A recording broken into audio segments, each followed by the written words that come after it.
Cette initiative elle est nationale.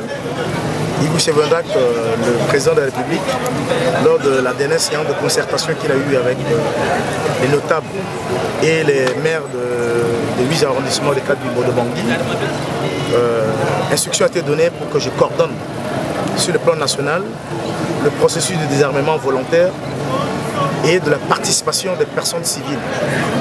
Et nous avons commencé à travailler, à œuvrer il y a de cela 3 jours.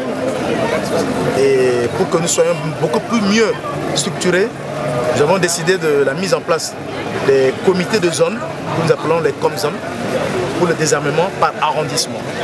Donc, le rôle de ce comité, c'est de pouvoir coordonner dans l'arrondissement, à travers les différents chefs de quartier, les chefs de groupe et les maires et les notables, et toute la population, afin que le désarmement se passe de manière pacifique et sans crainte, sans menace, pour que tous ceux qui sont détenteurs d'armes puissent les restituer, parce que nous ne pouvons pas cohabiter avec les armes.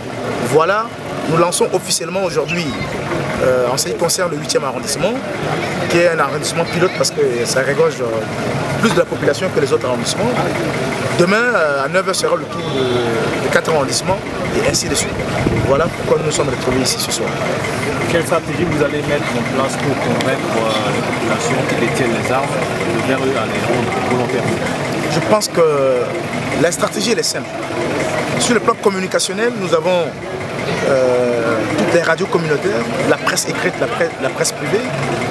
Nous avons également une stratégie transversale à travers les mouvements religieux. Nous avons également les différentes associations des jeunes, des femmes et tous les chefs de quartier, les chefs de groupe, tous les jeunes de bonne volonté. Nous les avons initiés pour qu'ils puissent pouvoir accompagner ce processus. Et nous avons mis également à l'idée de lancer un numéro vert qui sera disponible au niveau de différentes stations des radios communautaires, des radios centrales, dans les sociétés de téléphonie mobile. Et nous allons lancer également un numéro pour permettre de recevoir les SMS discrets à mon numéro, pour que ces hommes et ces femmes qui détiennent les armes puissent les restituer sans menace.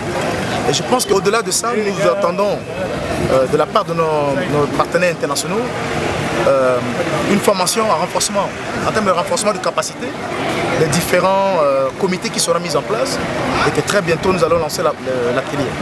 Voilà à peu près pour l'instant ce que je peux vous dire. Si les gens rendent les armes, ils vont recevoir quelque chose en retour? Tout à fait, c'est le désarmement volontaire contre intéressement. En fait, nous ne les payons pas, mais nous les stimulons à ce qu'ils puissent continuer le travail. Parce que vous imaginez, hier j'ai pu faire le déplacement moi-même, mais c'est pénible. Aller jusqu'à PK16. Mais ces gens-là, je les ai transportés avec moi, ils sont venus et il a fallu que je puisse les enregistrer parce que nous avons une fiche standard pour l'enregistrement de tous ceux qui restituent les armes. Ça nous permettra d'accompagner le processus du DDR avec l'armée et aussi de faire du renseignement sur la qualité des armes. D'où viennent ces armes et quelles sont les provenances, quelles sont les origines, pour nous permettre de pouvoir contrôler sur le plan de renseignement général comment faire pour sécuriser le pays plus davantage. Vous avez fait ce travail depuis 3 jours. Quel est le bilan? C'est un bilan, à mon humble avis, très positif. Ce matin, il vous souviendra que nous avons ramassé 8 cassettes des armes qu'on appelle obus, n'est-ce pas, avec l'artillerie et toute la machine qui accompagne à Boerab. Et ça s'est passé grâce à la contribution de la population civile de Boerab qui a pu contribuer pour que nous puissions restituer. Nous avons également ramassé les armes au niveau de la route de Damara, s'il vous plaît. La route de Damara sur PK15 ce matin, vraiment beaucoup de munitions. Plus de 1200 munitions de AK et de lance-roquettes, aussi des grenades lacrymogènes. Il y en a beaucoup. Et aussi au niveau du 3e arrondissement et également au niveau du 8e. Hier, nous avons reçu des jeunes qui doivent restituer des munitions. Mais ils disent que c'est un test. Et comme nous les avons accompagnés dans le processus, ils restituent les armes parce que là, ils ont amené les munitions, mais ils détiennent aussi les armes et ils vont les restituer. Voilà à peu près ce que nous avons fait. C'est un bilan très positif, je peux vous rassurer.